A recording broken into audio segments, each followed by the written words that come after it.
Um velho índio disse a seu neto: Filho, há uma batalha entre dois lobos dentro de todos nós. Um é mau, é a raiva, a inveja, a ganância, o ressentimento, a inferioridade, as mentiras e o ego. O outro é bom, é a alegria, o amor, a esperança, a humildade, a bondade, a empatia e a verdade. O garoto pensou sobre aquilo e perguntou: Qual lobo ganha? Ao que o velho respondeu: Aquele que você alimenta. Foi exatamente isso que o meu pai me disse em 1973. Eu estava com uma vontade desesperadora de sair desse mundo. E tudo tinha ficado sem sentido, sem propósito. Depois de enfiar a cara em todas as direções, senti o cheiro, o odor, aroma, fragrância, o fedor da existência. Tudo me parecia totalmente nauseante. Viver era horroroso. Foi quando, pela graça de Deus, eu encontrei Jesus na simplicidade do Evangelho, e isso mudou a minha existência. E hoje eu estou com 71 anos aqui, contando para todo mundo, há 53 anos, o que aconteceu comigo, e que é possível você existir vivendo e não ser apenas uma existência de agonia, de culpa, de medo, de pergunta, de ansiedade, de buscas, de fobias, como foi o que eu vivi durante a eternidade dos meus infernos.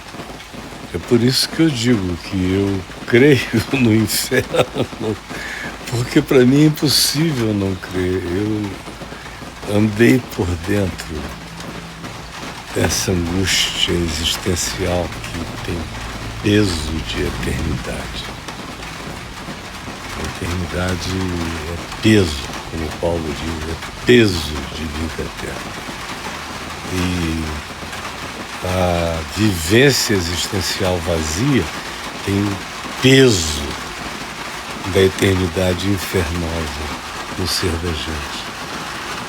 E aí, quando tudo isso virou, pela graça de Deus, voltando ao tema da nossa motivação aqui, na animação original, da conversa do vovô índio com o seu netinho, que foi o que me tocou, porque hoje eu sou um vovô, com 6 netinhos, netões, e neta casada, adulta, e neto adulto, forte, e netos ficando gente madura, fazendo perguntas. É uma fase da vida que eu gosto muito de curtir. Essa transição nos netos. Como eu gostei nos meus filhos. Foi um dos períodos em que eu mais cresci e aprendi na vida. Com os meus netos é a mesma coisa. A gente vai se atualizando. E aí eu ouvi do meu pai, lá atrás, no dia da minha agonia, no dia seguinte à minha agonia, que era uma questão dele para mim. Quando ele disse: meu filho, como é que você se sente para lutar contra as coisas que têm um poder tão forte sobre a sua vida? E aí eu pensei nessas coisas. Tinha o poder mais forte, sem dúvida, na minha vida, era o sexo e a variedade de mulheres, e que tinha se tornado uma coisa naturalizada na minha existência.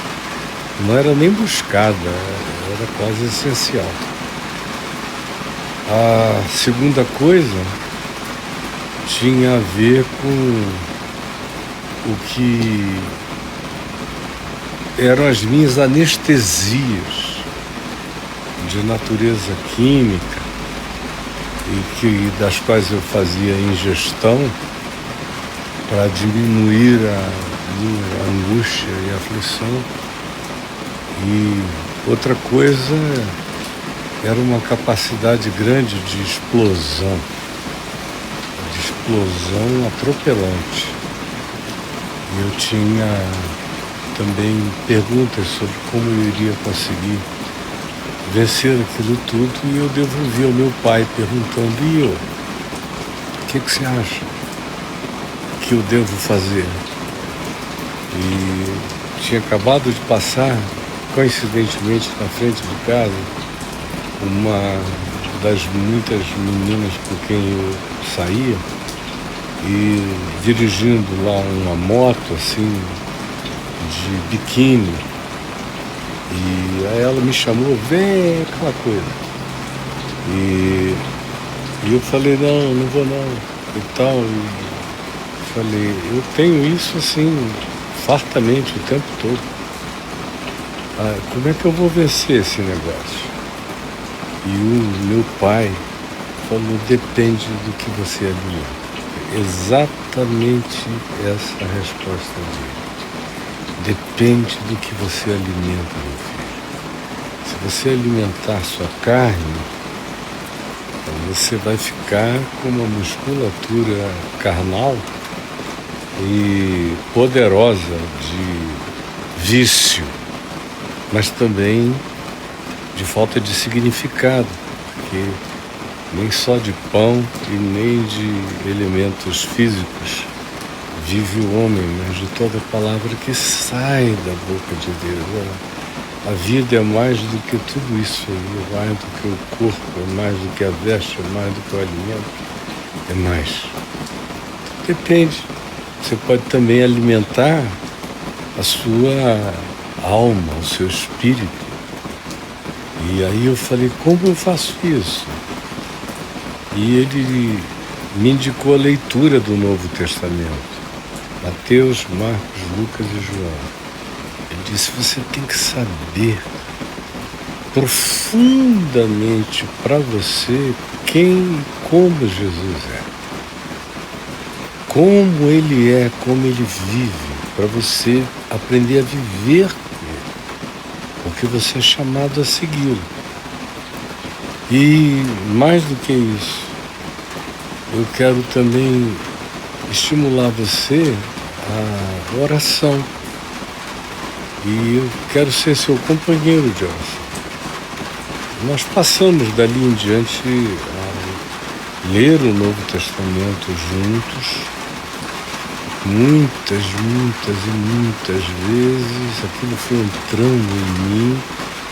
Eu me transportei, me trasladei para aquele mundo de Jesus, para a vida de Jesus, para uma percepção de existência dentro de Jesus, olhando como Jesus para a vida. E isso me virou do avesso. E o jejum e a oração com finalidades de busca lúcida, de transcendência na fé e na alegria do sublime, no gosto, no prazer, no sublime. E isso foi crescendo em mim. Os meus primeiros 8, 9, 10 anos da minha existência de fé foi assim, que eu fui levando tudo no peito. Depois eu entrei num outro estado que não anulou nada disso, ao contrário, isso continua vivo dentro de mim até hoje, Por isso tem muita gente que não me entende. Eu sou essa pessoa. Não espere de mim outra pessoa. Eu sou essa. Meu alimento é esse. E quando eu negligenciei esse alimento, eu descobri o meu potencial de morte. E na mesma hora, a graça de Deus me pôs em pé. E eu olhei e escolhi o caminho novo, pelo qual eu iria seguir a Jesus na pureza da mais profunda individuação, alimentando cada dia mais o meu espírito com o peso da glória, o alimento da eternidade. E servindo fé, esperança, amor, verdade, justiça, buscando o máximo possível chegar aí, viver em todas as dimensões, isso aí, ao mesmo tempo que vigiando, enquanto orando e fazendo tudo com os olhos abertos em lucidez. Eu falei longamente, já vai para 12 minutos, propositalmente, porque eu estou fazendo um filtro aqui. Muito fácil a pessoa chegar e ver uma coisinha e ir embora, não deu em nada, foi um bloquinho e de coisa nenhuma. Então agora você só vai ter chance de comentar alguma coisa se você tiver visto tudo. Senão, não faça comentário. Eu não estou procurando lacrar nada. Aliás, eu queria que o Evangelho lacrasse no seu coração.